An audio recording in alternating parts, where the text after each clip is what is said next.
This is the 5th generation Toyota Prius.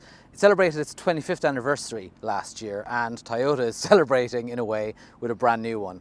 As you can see, it's like no other Prius before it. Ignore, if you will, the camouflage wrap along the bottom of the car. That's purely to show you that this is a prototype car. We're here to drive a pre-production model, though it pretty much feels like the finished product to me. Regardless, have a look at the design. Up front, we have this new hammerhead look, as Toyota calls it. It's something that we're going to see more of on future Toyotas. It's really distinctive, it's low, it's actually sporty, and yeah, we're still talking about a Toyota Prius here.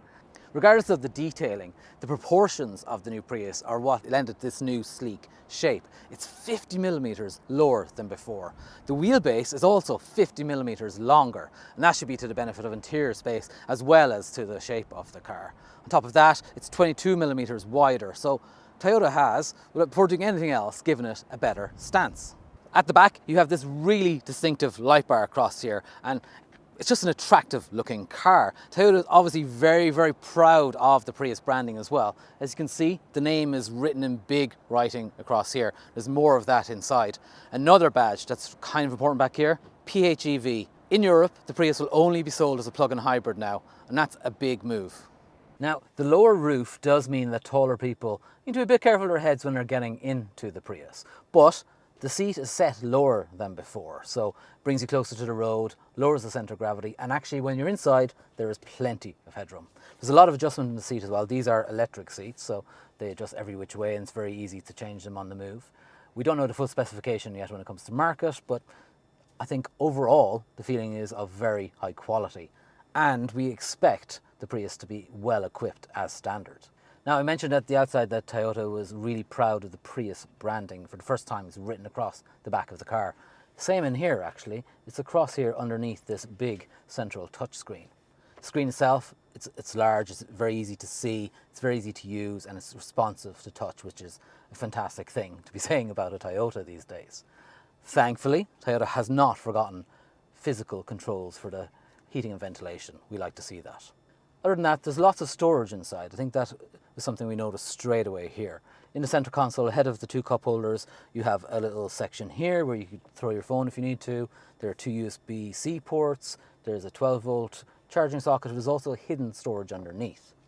Behind this chunky drive lever, you also have space underneath your armrest here.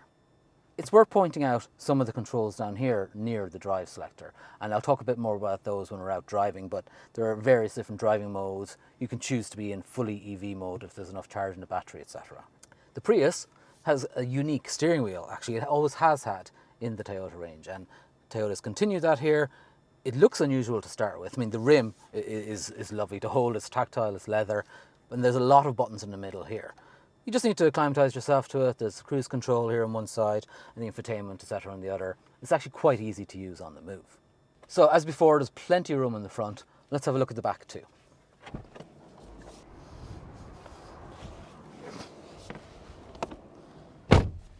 So it's the same story getting into the back. As you can see, you just mind your head, but once you're inside, there's actually plenty of headroom.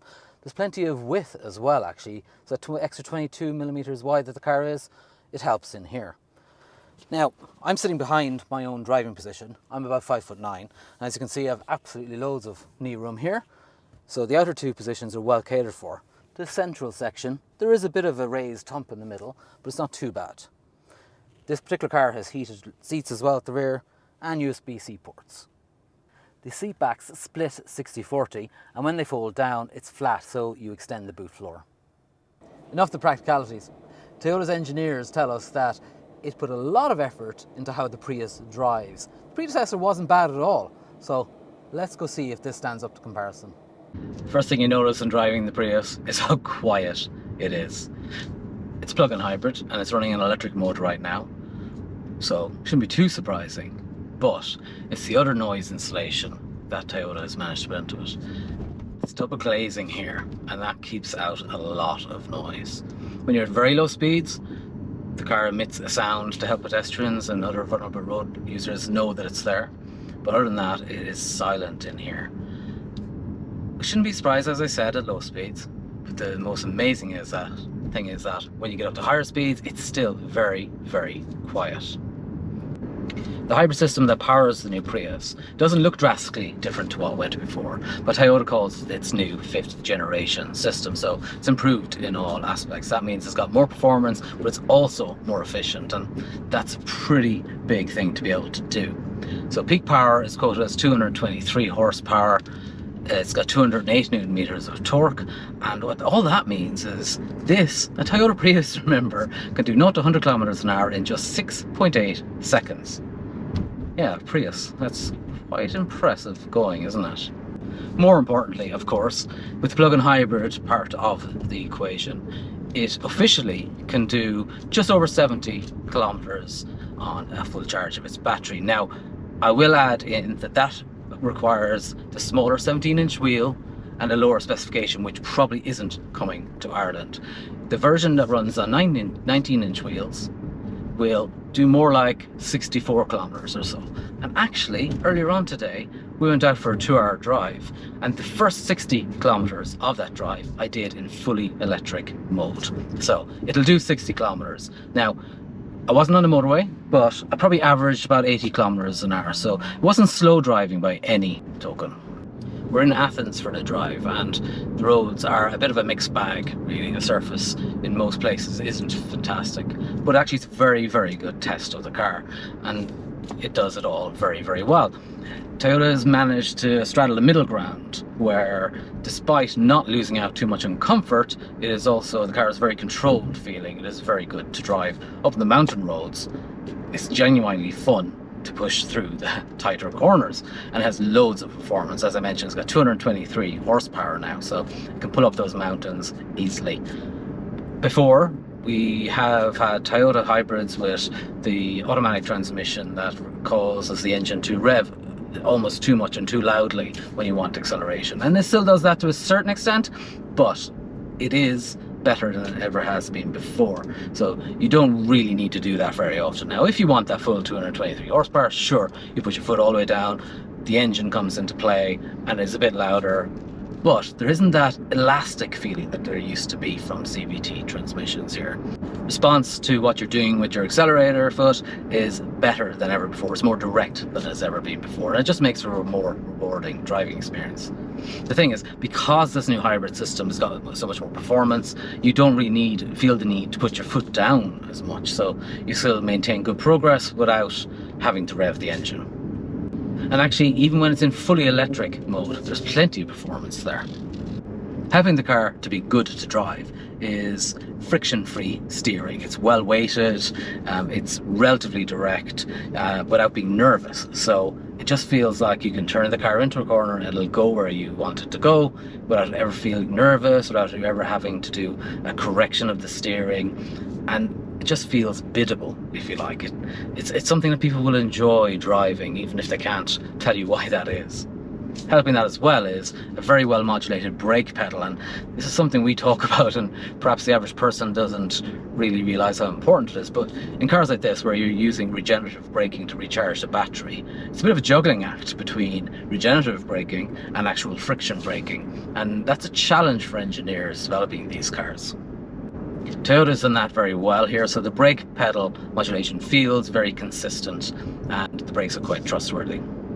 I mentioned the different driving modes earlier, so if you want to, you can put it into EV driving mode and max out the battery. I actually did that earlier, and as I said, it got nearly 60 kilometers, or just over 60 kilometers actually, on purely electric driving. You don't have to do that though, you can just leave it to its own devices.